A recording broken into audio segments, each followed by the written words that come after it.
Muito bem, como nós estamos vivendo esse decreto, essa pandemia e os decretos, né, que estão nos impossibilitando de realizar o culto, a reunião presencial, eu quero colocar agora para você, eu quero que você acompanhe essa palavra, essa pregação, essa mensagem que nós demos outro dia aqui no altar da Igreja Hospital da Alma, que eu tenho certeza que vai abençoar a sua vida. Vai abençoar a vida dos que já ouviram, e porque vai ouvir de novo, vai recapitular, e vai ouvir e vai abençoar a sua vida, você que vai ouvir agora pela primeira vez. Então preste atenção. Aqui no título dessa mensagem que fala de José, diz: vendido pelos irmãos. José aprendeu a sonhar com a mãe dele.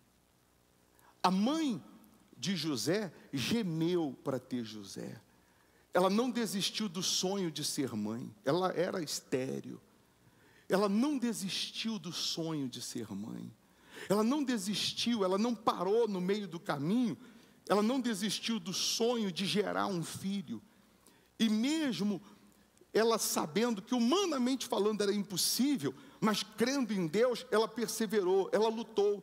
Então José, com certeza ouvia da sua mãe, desde criança, a mãe dizendo para ele: você é fruto de um sonho que eu não desisti. Você nasceu porque eu sonhei, eu lutei, eu sacrifiquei, eu gemi, eu não desisti. Então José, você também terá sonhos que tudo vai colaborar, ou se quiser falar um pouquinho melhor, corroborar, para que esse sonho não se cumpra. Mas nunca desista do seu sonho. Nunca desista de sonhar, porque esse sonho, quando vem de Deus, ele se cumpre mesmo com todas as adversidades, mesmo com todas as dificuldades, mesmo com todas as lutas. Esse sonho, ele vai se cumprir.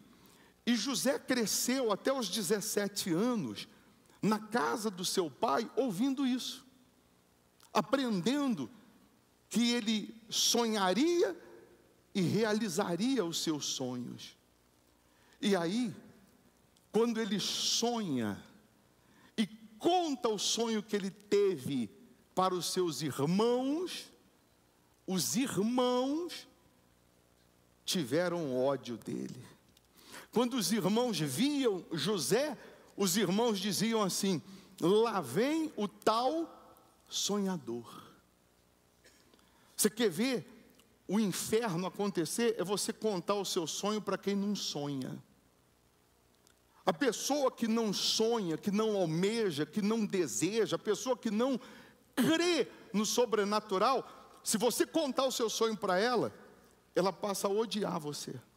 Ela passa a torcer para o seu mal. É diferente de você andar com quem sonha. Porque quando você tem uma pessoa do seu lado que também sonha, sonha em conquistar, sonha em alcançar, sonha em ver a palavra se cumprir, a promessa se cumprir, então essa pessoa, ela te estimula a sonhar mais, te estimula a lutar mais, te estimula a exercitar mais ainda a sua fé. É diferente de delírio. Sonho é uma coisa, delírio é outra. O que é delírio? Eu vou fazer o vestibular e eu não estudo, eu não pego no livro, no caderno, mas eu tenho fé, eu oro: ó Deus, o Senhor vai fazer eu passar. Então isso aí não é sonho, é delirar. Para a palavra se cumprir, você tem que obedecer. E quando você obedece, você se faz forte. Porque quando você obedece a palavra de Deus, você pode andar de cabeça erguida. Você não pode baixar os seus olhos ou a guarda para as investidas do diabo. Porque quando você obedece, quando você é fiel, quando você se rende a Deus, se entrega a Deus, você pode apontar o dedo para o diabo e falar: você tem que sair daí, você tem que sair desse lugar. Então José aprendeu a sonhar, só que ele também aprendeu que ele enfrentaria lutas. E aqui nessa passagem, Diz: habitou Jacó na terra das peregrinações de seu pai, na terra de Canaã. Jacó, que era o pai de José. Esta é a história de Jacó.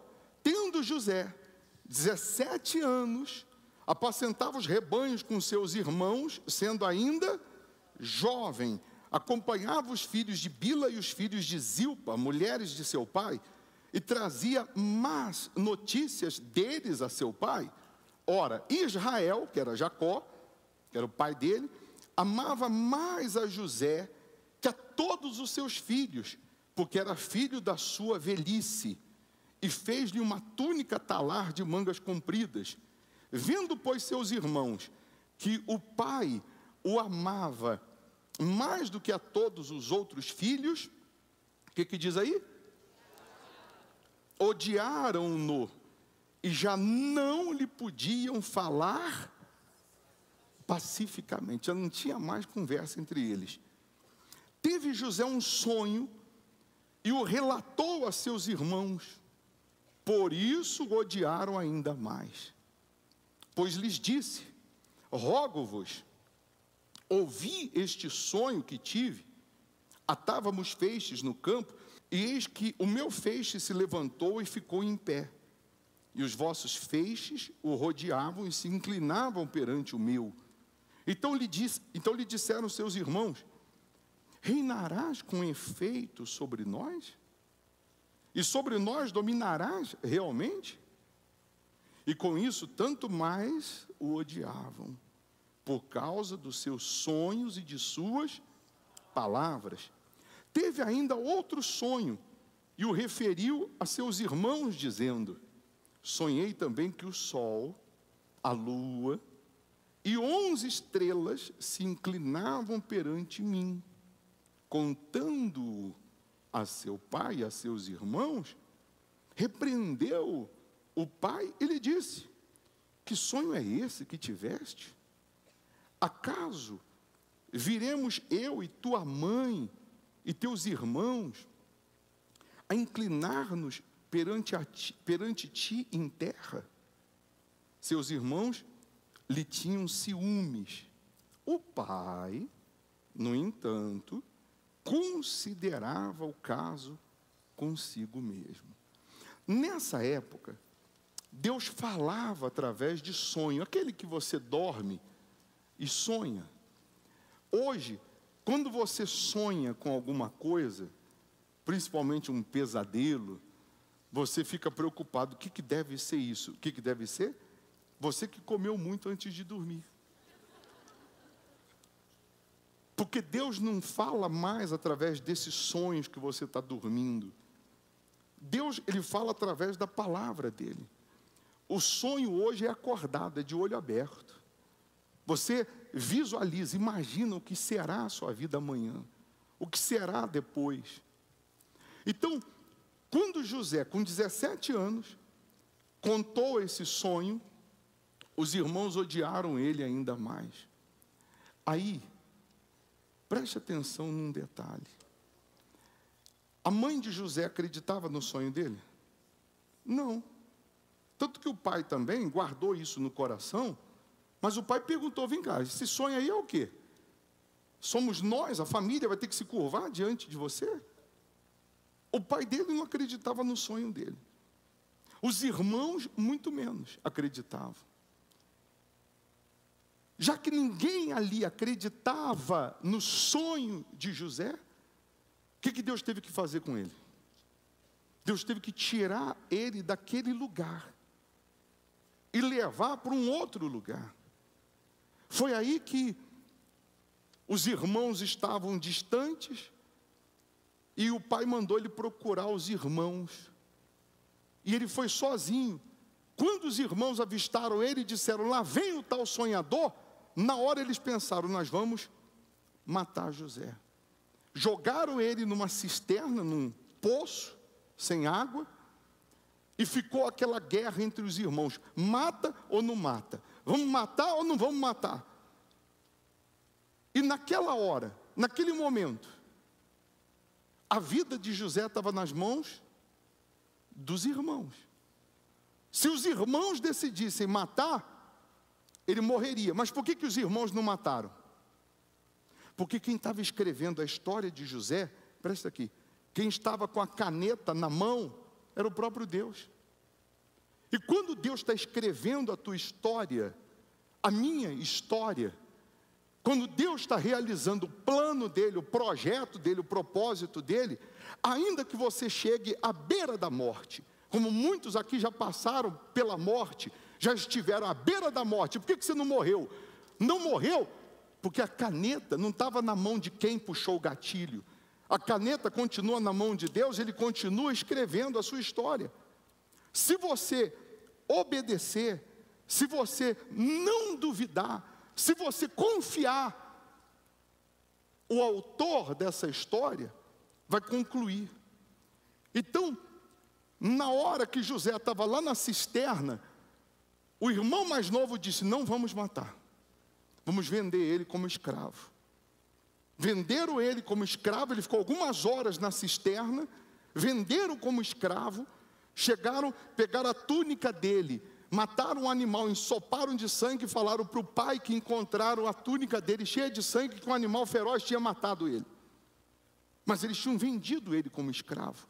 Em nenhum momento você vai notar, se você lê a história de José, em nenhum momento você vai notar que ele condenou Deus, que ele colocou culpa em Deus, que ele duvidou de Deus. Sabe por quê? Porque nos 17 anos que ele ficou na casa do pai, que ele ficou na casa da mãe, ele aprendeu que o sonho se realizaria com muito custo, com muito sacrifício, com muita dificuldade, com injustiças também, mas que o sonho se realiza.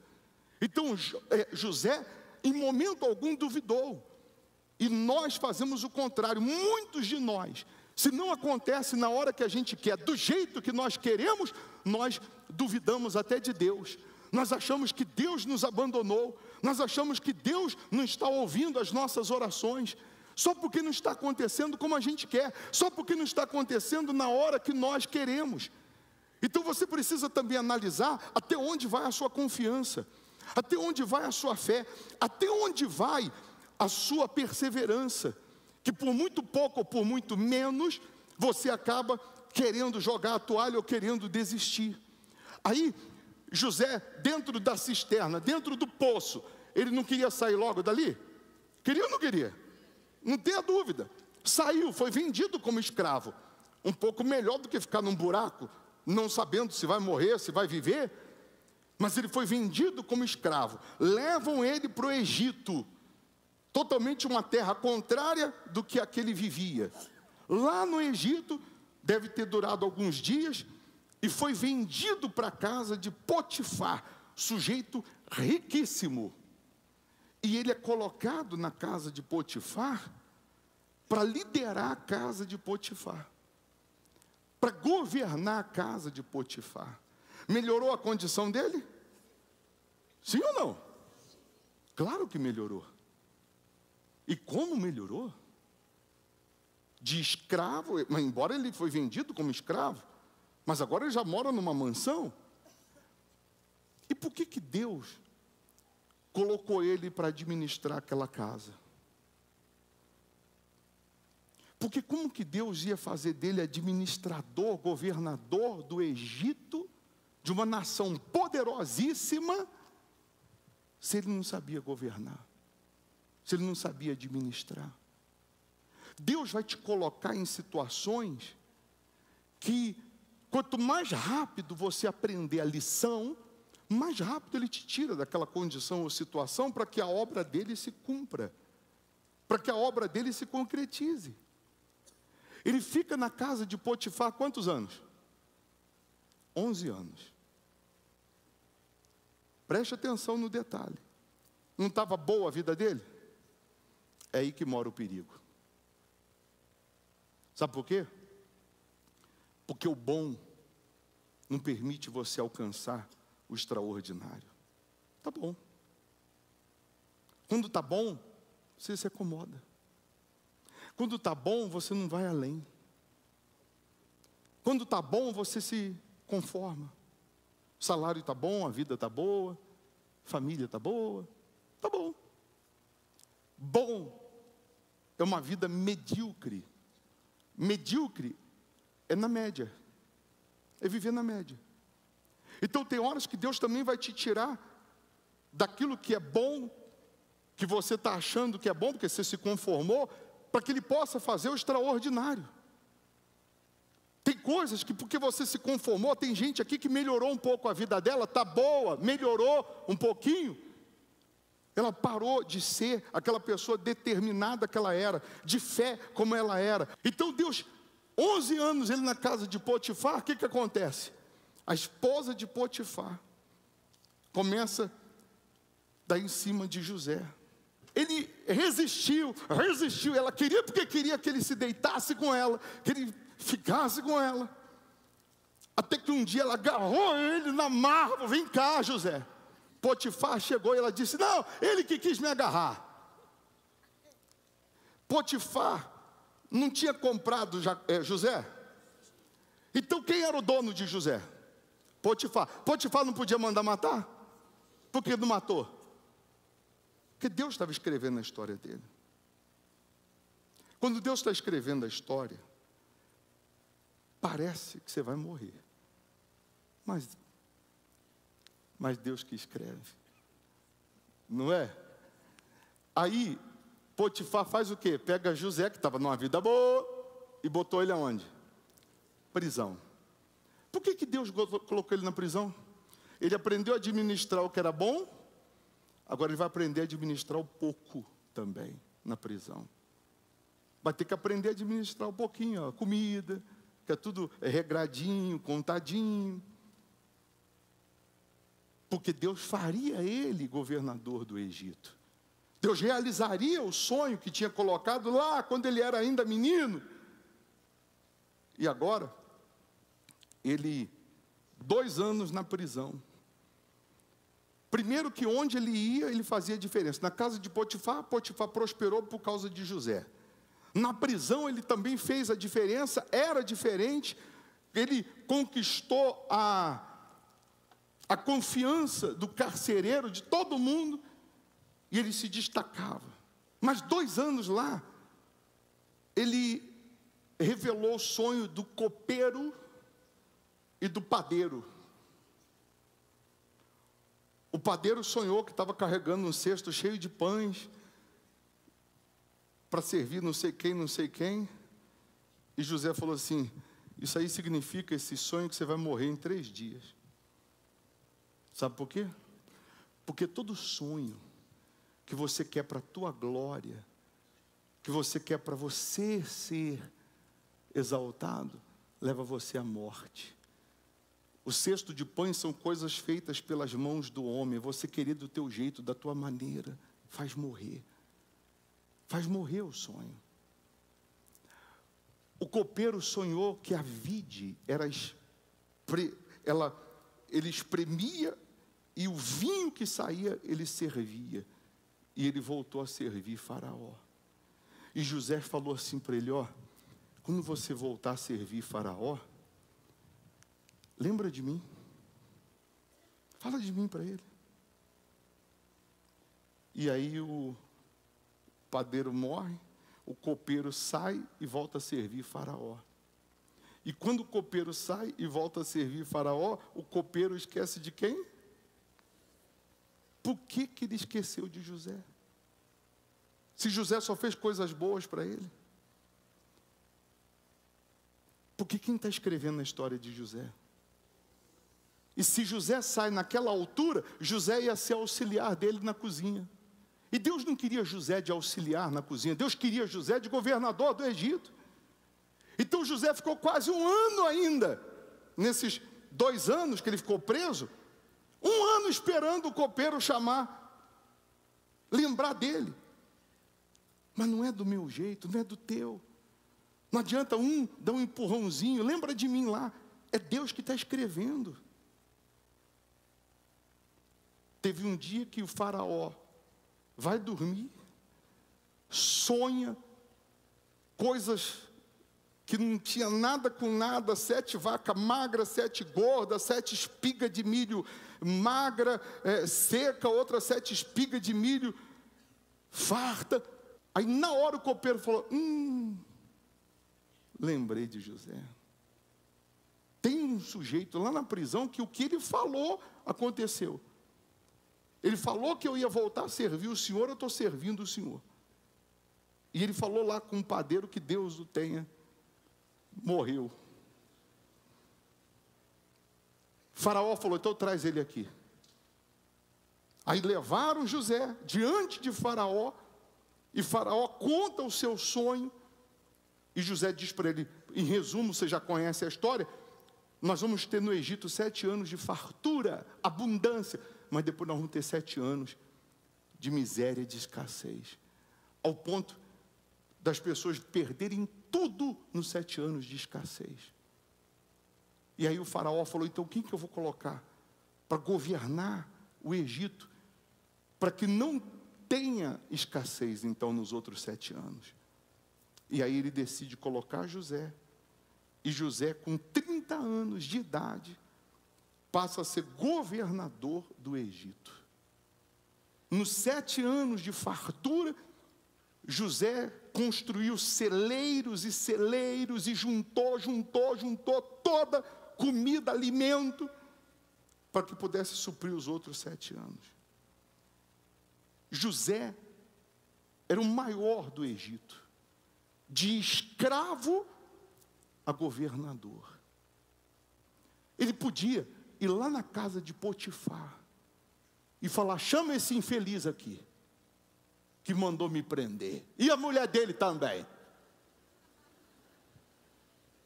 Fala, infeliz.